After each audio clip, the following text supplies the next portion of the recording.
So it finally happened.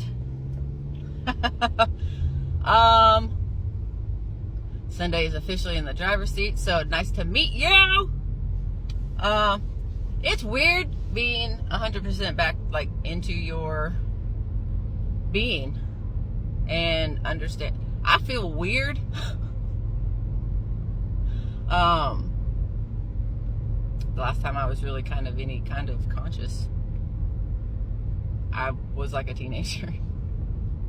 Or no, I was I don't know. I feel weird. I feel weird in my own body. It's a different feeling. And I get to that point where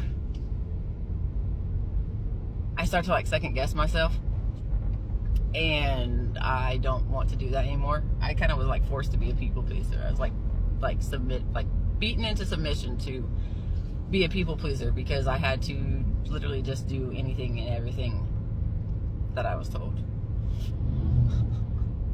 to do. And I did. I tried to fight it so bad. I was always considered rebellious. And it was, it was rebellion in a way because, I wanted to live a different way than my parents were telling me that I needed to live. And looking back and knowing how life is now, you're allowed to live two different lives. Like, you don't have to live the same life. You do not have to believe in the same things. You don't have to think the exact same way. You are two different people. You are two different beings. You should not have to live the exact same life just because they're your children. Just because they're your children does not mean that they need to believe and live life exactly like you do. People need to learn that. You need to understand that. They do not have to live those ways. And the other thing is, like, if you can look yourself in the mirror and you are okay with every single one of your pieces of you, then great. Perfect. But if you have things along the way that you're like, or they're like flaws or things that need to be like corrected, or they're toxic traits or anything like that, things that need to be worked on, and you just like, I'm not going to work on those. They're going to stay. But then you enforce them, inflict them on your children. It's absolutely ridiculous. And now I'm wanting to tell this story because, and it's not even just to throw my story out there. It's to show you that if you heal and if you work on yourself to try and heal the parts that need to be healed and the trauma that needs to be taken, like, removed from you, if you do the work, this is your reward. But I'm also telling my story to show that if you don't do this work and if you don't make yourself a better person for you, this is how it is affecting the children. Like, this is how it affects your kids if you don't do this. Like, it's not just to put my story out there because that's what my brain keeps telling me, because that's what was beaten into me. What happens in this house stays in this house. No one needs to know our business. And for me to feel very vulnerable and do this,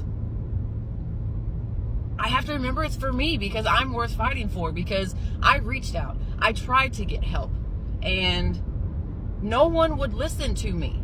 No one. I kept trying to tell people over and over and over again, like, what was happening and what I was going through. And they're like, oh, well, that's just your dad. You see a different side of him than what we do. And I'm like, yes, and you need to see the side that I am seeing so I can get help, so you can save me. I don't feel safe in my environment. I am not safe in my environment. Get me the fuck out. But no one wanted to listen.